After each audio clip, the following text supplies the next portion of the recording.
Welcome back to Proper Academy, and in today's video I'm going to show you guys how to change the facial expression of your Bitmoji on Snapchat.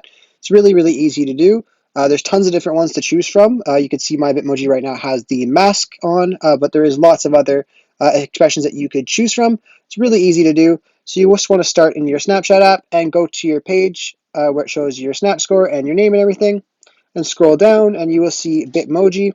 And there's options here to select selfie, edit your Bitmoji, and change your outfit. So you're going to want to click select selfie. And then you can see there's tons of different options here, tons of different masks, tons of different facial expressions to choose from. And if you go back, there's also options to change your outfit right here. Tons of different ones to choose from. So you guys can look through that and decide what works best for you.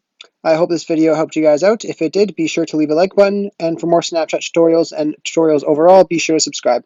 Thanks for watching.